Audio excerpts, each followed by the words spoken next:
You got to see this. The United Nations has set itself against Israel for so long, but when the president of the United Nations was leaving, he finally admitted that it was disproportionately against Israel. As a matter of fact, 223 resolutions against Israel, only 8 against Syria. But guess what? In this, you're going to see Prime Minister Benjamin Netanyahu confronting the world and the nations at the United Nations. Check it out.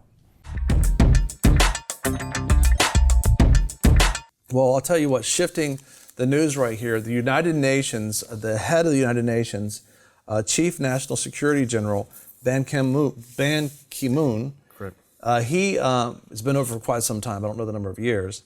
But as he's leaving, I guess you could see Moon right here, yes. That as he's leaving, I forget who this, I wish I could remember who this was.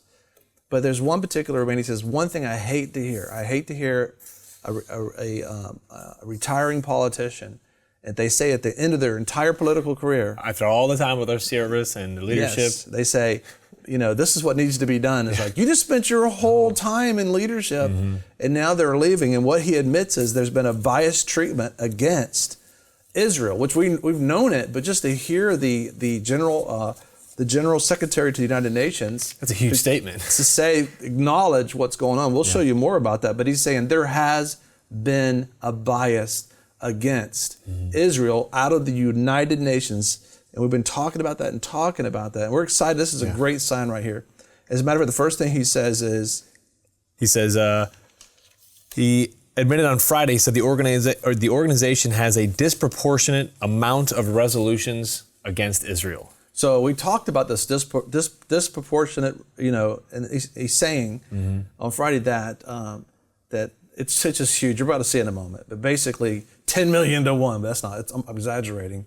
But they would always focus on Israel. It's been crazy. I mean, you're going to hear Prime Minister Benjamin Netanyahu in a moment talking about 250,000 deaths in Syria. Well, that was October 2015. Now it is up to 450 plus thousand that have died. And they've only had one violation from the United Nations. Against Syria. Syria, while you had just bukus of resolution after resolution against Israel. And just now, the President of the General Assembly is now saying, yes, we've got things. We're glad he's saying it, but great loss of life and troubles happen. He also said, what else did he say? He said that the anti-Israel sentiment has foiled the ability of the United Nations to fulfill its role effectively. So he's saying the bias has prevented it from operating as it should be happening. This is exciting. The sad thing about it, he's a retiring politician, he's leaving and another one's coming in. So hopefully the new one's gonna have the same sentiments that are going on. But what else did he say? He also said? Well, the Israeli ambassador to the United Nations, Danny Danon, said, over the last decade, I have argued that we cannot have a bias against Israel at the UN. I think that's actually was the Security Secretary Council as well that was there. And when you're looking at, it's like a broken record. It's like a broken record over and over again in the past decade as they spoke against, and this is what the ambassador was saying right there, that this has been like a broken record. And it has been. You've heard us talk about it, and we haven't stopped talking about it, even though you're thinking about, when are you going to do something with this? When are you going to do something about this? And you've been praying, we've been asking God, we've been prophesying, and we're seeing this huge shift. And what else did the Prime Minister Danon say to Israel? He said, during this time, the United Nations passed 223 resolutions condemning Israel, while only 8 resolutions condemning the Syrian regime, as it has massacred its citizens over the past 6 years. This is absurd, he says. Yeah, and it's just been going on and on and on continually, and you're thinking, when are they going to actually respond to this? And as a matter of fact, he says that during this time of this decades, 33 Israelis and 2 foreign visitors have been killed in Palestinian stabbings that we've been showing you this taking place, shootings and car rammings since October of the last year. And it's just crazy. You're at a bus stop, you're an Israeli citizen, you're about to catch the bus or the route, whatever they call it. And all of a sudden this lady comes up and she looks like what you can see her because she's in a hijab. She has her purse, and she pulls this big, long butcher knife out, like 14 inches, and begins to try to, she literally stabs the person standing at the bus. And it's like, and the United Nations has been overwhelmingly being not even talking about these things taking place that we just mentioned. And while all this is happening, they're condemning Israel, and they're passing resolutions on how Israel's in the wrong. Exactly, exactly. As a matter of fact, so the UN, you're just seeing, Kim Moon talking about that, hey, we've been biased, and of course he's just one person on there, but it would be nice when he was sitting at the council and facing everybody, go, you're biased. And Bibi did that, but let's go back and look at what the United Nations has done in this unstoppable voting bloc, because things are shifting. This is so exciting, this moment of mercy and grace that we're seeing right now. Let's go back and look at what the biasedness that against Israel that the resigning or retiring President of the General Assembly, Ban Ki-moon is talking about, because he was there during this entire time. Most of it. As a matter of fact, take a look at it here. Yeah. No matter how you feel about the United Nations, it's the one place on planet Earth where nations get together and attempt to speak with one voice. That's why their resolutions can make a big difference. So when people all around the world see that approximately 40% of the UN Human Rights Council resolutions were against just one country, most of us would assume that country must be a really bad place. Perhaps ruled by, say, a genocidal dictator who kills his own people, or maybe a tyrant continually threatening to annihilate another country. But actually, the country that has been condemned more times than every repressive country on Earth combined is a democracy. The only viable democracy in the Middle East, Israel. And with these repeated resolutions against Israel, it's easy to see why so many in the international community perceive Israel as a major cause of world problems. But are all these resolutions really justified? Because whether or not you agree with how Israel is handling its many challenges, when you do a basic comparison, like the number of deaths Israel is responsible for with the number of condemnations they've received, and then make that same comparison with other countries, it paints a surprising picture of a possible double standard. What could explain the enormous imbalance? Quick history lesson. In 1975, Cuba needed to gather support in order to take down the biggest democratic superpower dominating the global schoolyard, the United States. Seeing how the UN was mostly controlled by the democratic superpowers, Cuba, along with other communist nations, finally found a way to even the playing field, because it just so happened that, at the same time, a number of Muslim countries were looking for new, creative ways to gang up on Israel. So the communists realized that by joining the Muslims' anti-Israel coalition, they could create an unstoppable voting bloc inside the UN, because with every resolution they passed against Israel, they simultaneously discredited Israel's ally, the United States. So in 1975, the newfound communist Muslim voting bloc spearheaded the passing of a UN resolution that officially stated, "Zionism is a form of racism." Yes, Zionism. The movement trying to find ways to protect Jews from racism was redefined as racism, which is kind of like saying the civil rights movement is racism and Martin Luther King is a racist. This is why resolution after resolution after resolution against Israel from 1975 until this day easily passes through the UN. You see, Ki-moon, he is the one that has said that they have been biased. Well, you're looking at the stats right there. We just had the stats on there. And it's overwhelmingly biased towards Israel. In October of last year, Prime Minister Benjamin Netanyahu went to the United Nations and he spoke to them. He said, listen, it's time for this to stop. As a matter of fact, let's go there now. The UN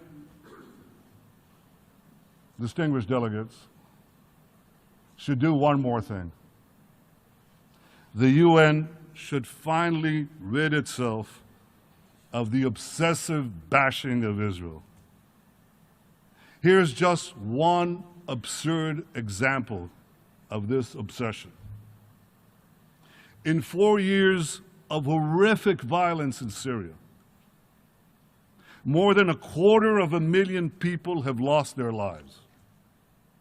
That's more than 10 times the number of Israelis and Palestinians combined who've lost their lives in a century of conflict between us.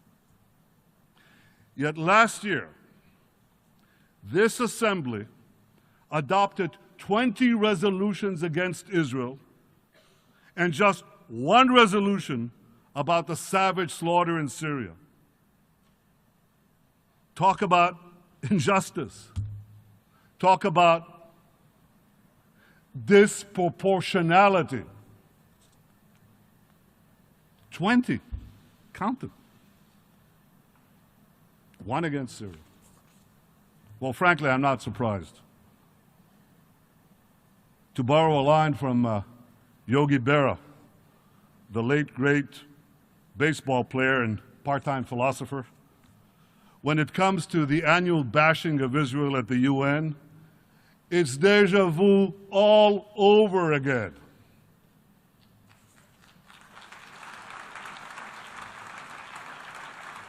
Enough. 31 years after I stood here for the first time,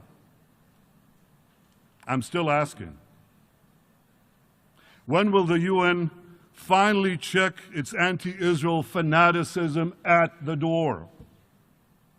When will the UN finally stop slandering Israel as a threat to peace and actually start helping Israel advance peace? This is so important because this is what the ambassador, Israel's ambassador to the United Nations was saying. This is what the Secretary General Ban Ki-moon was talking about. And that was a year ago. And by the way, that's 250,000 Syrians that were dead then. Today, it's over 450,000 and only one ruling against them. And you're looking at that we need to respond. Now, Ki-moon is leaving, so we got to pray for whoever replaces him that they'll pick that. But I'm telling you, 1 year ago, Prime Minister Benjamin Netanyahu, the Prime Minister of Israel, he looked dead center at every nation in the United Nations, and he's just saying, when are we going to stop this? As a matter of fact, let's remember that moment, what he did October 1st, 2015, which means Ban Ki-moon knew that was going on, but they were silent as can be. Take a look. The assembly of experts. He spoke about Israel, home to over 6 million Jews. He pledged, quote, "There will be no Israel in 25 years," end quote. 70 years after the murder of 6 million Jews, Iran's rulers promised to destroy my country, murder my people. And the response from this body,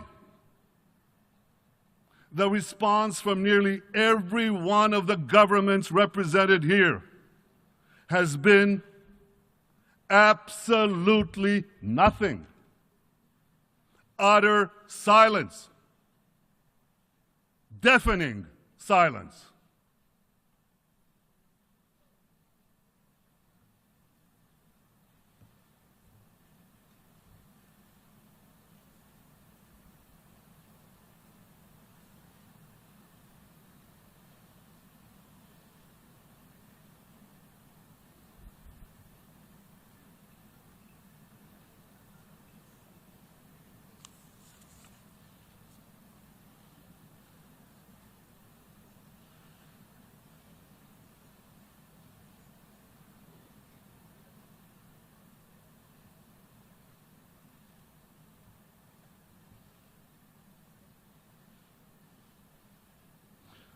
Perhaps you can now understand why Israel is not joining you in celebrating this deal. You look at that. I was looking for Ki-moon. He wasn't even there, sitting as the leader of that. But listen, it's changing. Yeah. We're looking at shifts, this mercy shifts taking place, and this is epicenter of great potential transition. Yes. And we get back from the break, I'm going to tell you what the Lord shared with me prophetically about what we need to do during this time, because there's something the church needs to be doing as God is showing forth great mercy to America and to Israel and to the world. Thank you for watching VFN TV. If you like this video, give us a thumbs up. Also, if you want to see more videos like this, subscribe. A lot of people want to abide with the Lord, but they just don't have a plan to do it. You can request that plan today at iabide.org. Don't forget you can join us 24 hours a day, 7 days a week. Download our app and sign up for our newsletter, The Torch, at vfntv.com.